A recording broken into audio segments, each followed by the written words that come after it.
Bienvenue. Alors imaginez la situation. Un nouvel exécutif vient d'être élu dans une collectivité. C'est un nouveau départ, plein de promesses, mais c'est aussi bien souvent une source d'incertitude.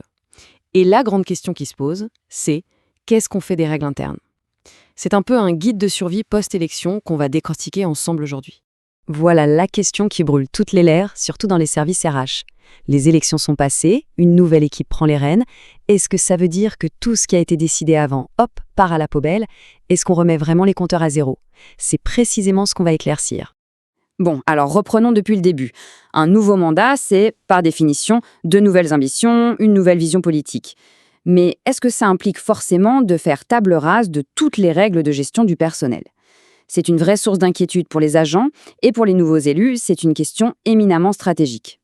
Et attention, on ne parle pas d'une question théorique. C'est une interrogation qui revient systématiquement, que ce soit dans les mairies, les départements ou les régions.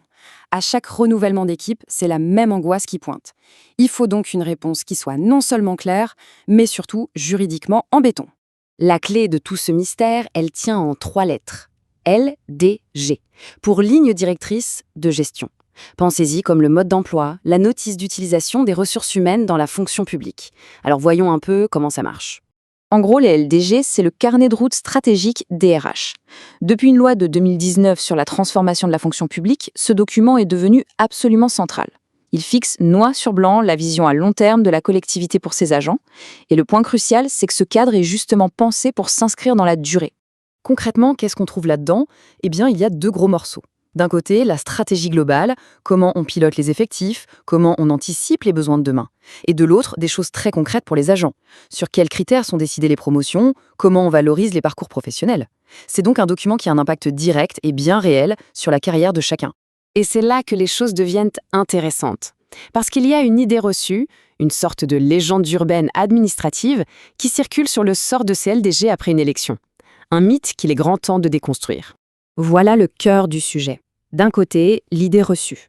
On pense souvent que les LDG sont calés sur le mandat politique, et donc qu'elles s'arrêtent en même temps. Et de l'autre, la réalité juridique, qui est bien différente. Les LDG, elles, ont leur propre calendrier, leur propre durée de vie qui peut aller jusqu'à 6 ans. Et ça, c'est totalement indépendant des élections. Le principe juridique est on ne peut plus clair. Comme le dit le texte, le renouvellement de l'exécutif local n'entraîne pas automatiquement la disparition des LDG. Traduction, un changement de maire ou de président ne déclenche pas un reset général. Les règles qui étaient en place restent en place. Mais alors, pourquoi cette règle? En fait, la logique derrière ça, elle est double et elle est pleine de bon sens. D'abord, il faut assurer la continuité. L'administration ne peut pas s'arrêter de tourner à chaque élection, c'est d'impossible. Et ensuite, point fondamental, il faut sécuriser juridiquement les décisions. Sans ce cadre stable, chaque promotion, chaque décision de carrière pourrait être attaquée, ce qui créerait une insécurité terrible pour les agents. Mais attention, ça ne veut pas dire du tout que la nouvelle équipe est pieds et poings liés, prisonnière des décisions du passé. Bien au contraire. La loi a prévu une soupape, une porte de sortie. Il est tout à fait possible de réviser les règles du jeu. Et c'est même bien souvent une option très stratégique. C'est ça, le point clé à retenir. La nouvelle autorité territoriale, le nouvel exécutif, a les cartes en main. Il peut, quand il le souhaite, décider de modifier les LDG qui existent ou même d'en rédiger de toutes nouvelles pour qu'elles collent parfaitement à sa vision et à son projet. Alors, comment on s'y prend? Eh bien, la procédure est assez balisée. Elle se fait en 3 temps. D'abord, l'exécutif prend la décision politique de lancer la révision. Ensuite, étape obligatoire, il consulte le comité social territorial pour avoir son avis. Et enfin, une fois l'avis rendu, il adopte officiellement les nouvelles orientations. C'est tout. Là, on pourrait légitimement se dire « Ok, d'accord, mais si les anciennes règles fonctionnent toujours, pourquoi se précipiter pour les changer? Il n'y a pas d'autres urgences ?» C'est une excellente question et la réponse, elle tient en un seul mot, la stratégie. Réexaminer les LDG dès le début du mandat, c'est tout simplement s'assurer que la politique RH est bien en phase avec le nouveau projet politique. C'est une question de cohérence. Si la nouvelle équipe veut, par exemple, réorganiser complètement les services ou lancer de grands projets structurants, il est logique, et même indispensable, que la gestion des carrières et des compétences suive cette nouvelle impulsion. Du coup, on le voit bien, on comprend que ces LDG sont bien plus qu'une simple formalité administrative ou une contrainte juridique. Pour une nouvelle équipe, c'est un véritable outil de pilotage. C'est vraiment un changement de perspective qu'il faut opérer. Il faut arrêter de voir les LDG comme un document hérité du passé qu'on subit et commencer à les voir comme un levier pour construire l'avenir. C'est un instrument pour mettre en musique le projet de la mandature, mais sur le plan humain.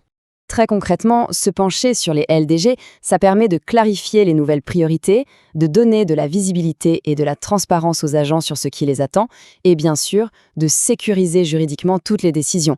En un mot, ça rend la politique RH plus lisible et plus juste pour tout le monde. Un dernier point, et il est important, une telle révision, ça ne s'improvise pas sur un coin de table. Il faut surtout éviter de se précipiter. C'est un vrai travail de fond qui doit associer étroitement la direction générale et les services RH pour construire une stratégie qui soit solide pour tout le mandat à venir. Au fond, tout se résume à cette question. Est-ce qu'on voit les LDG comme une simple contrainte administrative à gérer, une case à cocher, ou est-ce qu'on les voit comme ce qu'elles peuvent être, un formidable levier de transformation? La réponse qu'apportera une nouvelle équipe en dit souvent très long sur ses ambitions réelles. La question est posée.